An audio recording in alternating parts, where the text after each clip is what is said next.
Hello, this is Harry Paden. I am the host of Paden's Pulpit. Today is Season 2, Episode 27, Last Will and Testament, Season 2, Episode 27, Last Will and Testament. Today's subject is something that I've been preaching and telling all who would listen, and that is the need for a will.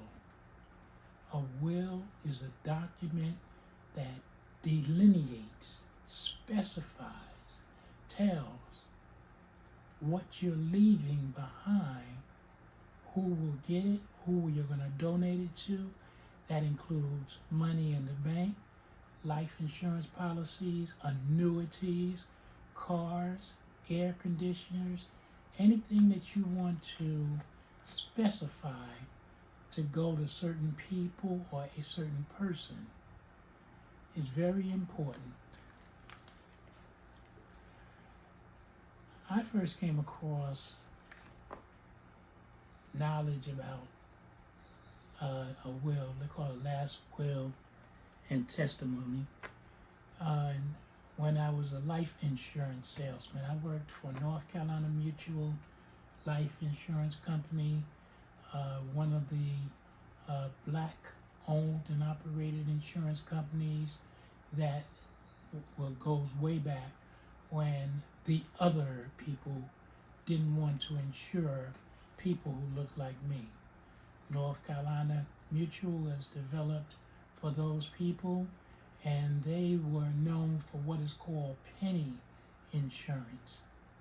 They would let you pay your insurance off on a weekly basis, and back then it was pennies, it was very little.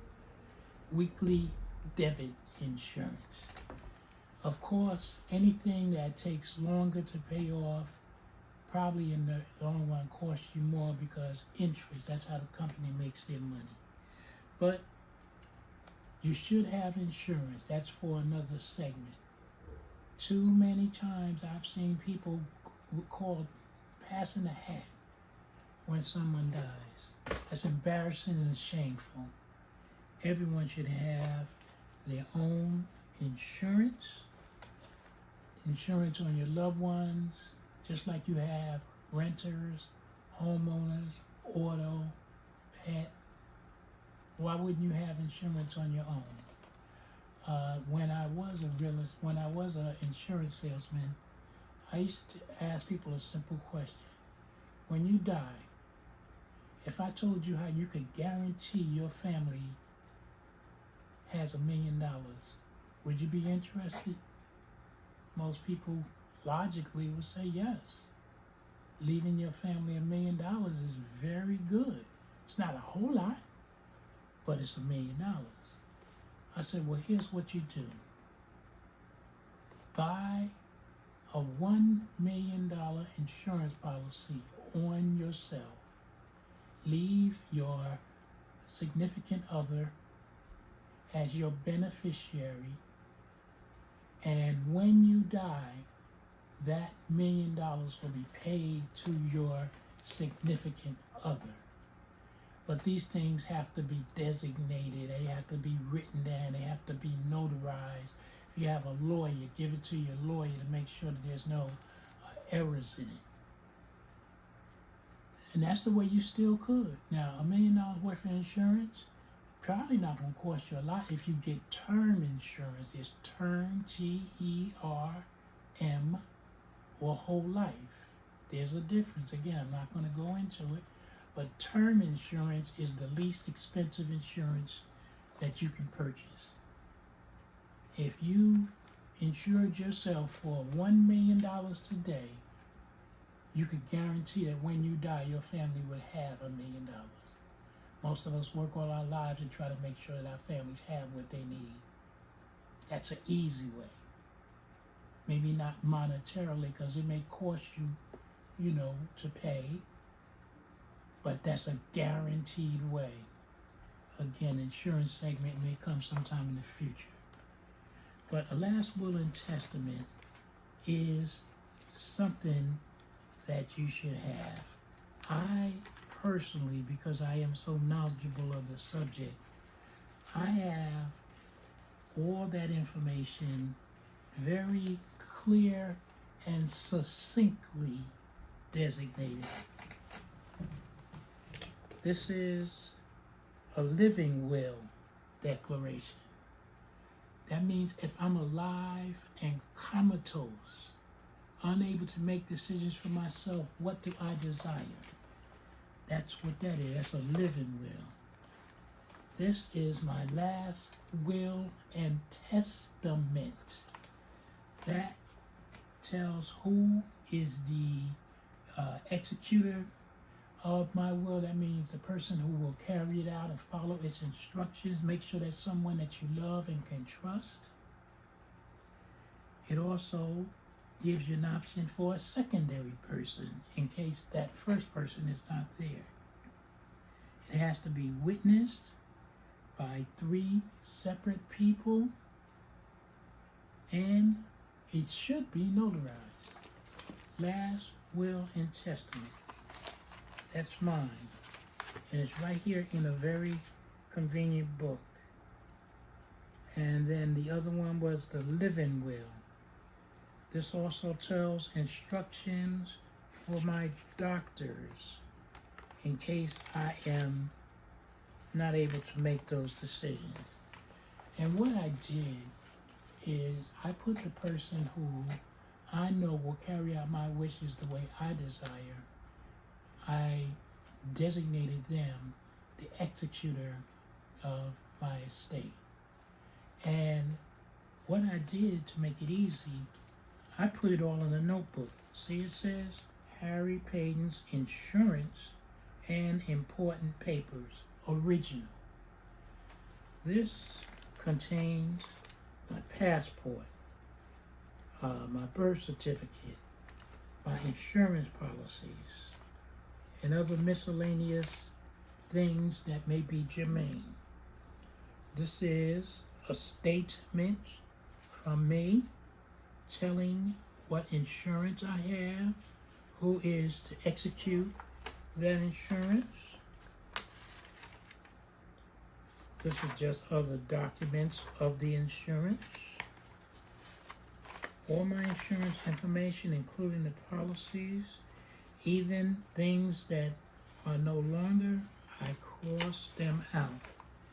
So I have this in a book, prominently located in my home, and my executor knows exactly where it's at.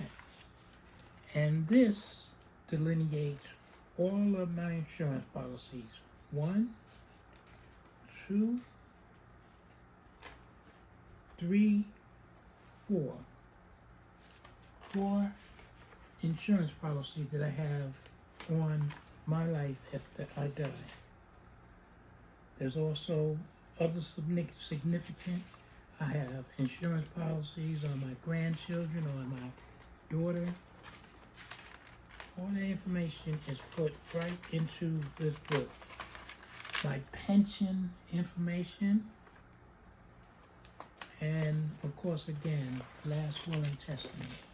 And again, it's in a notebook, clearly, very easy, no whole bunch of papers to look for. Again, all the insurance policies, my birth certificate, my passport are sitting right in here. These are the originals. Now, what I did, because again, I studied this stuff. I'm a master at this stuff. I really am.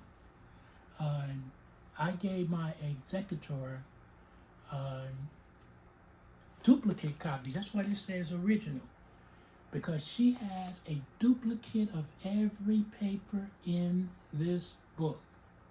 Lord have mercy, if for some reason it was destroyed by a fire, at least she has copies. The originals stay with me. And she knows where to look. When you die, the worst thing in the world is you want your family members rifling through your house, going through drawers to try to find insurance policies. I can tell you that's not a good look. You want them to go, Mr. Insurance Man, I'll have that document for you tomorrow.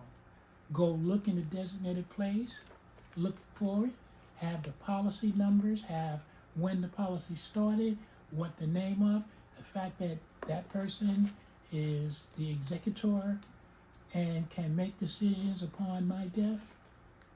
She has the exact copy of this book.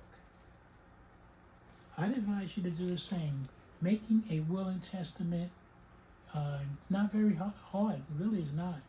You can go online and they have forms that you can download and you can fill it out. You may not understand it quite, but it's very simple. Fill it in. Follow the instructions.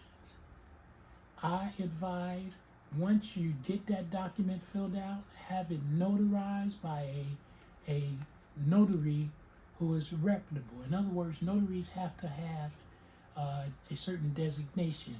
I'm a notary. We have a stamp, and we, designate it. And each 5 years, I think it is, we have to redo our designation. So have that person do it. And a family member can't notarize their own family's paper. I can't notarize what's in here, but I had another notary notarize it. That's my advice on the last will and testament. You should have it. You should get it. A person who dies without a will is intestate. intestate. That means the person died without a will.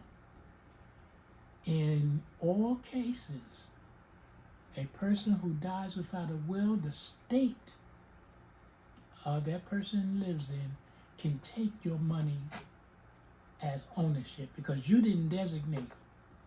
Can't come and say, well, I'm his next born. No. The state can come and take that money. Excuse me. So you want to be sure to have all your I's dotted and your T's crossed. This is legal stuff. Excuse me. COPD.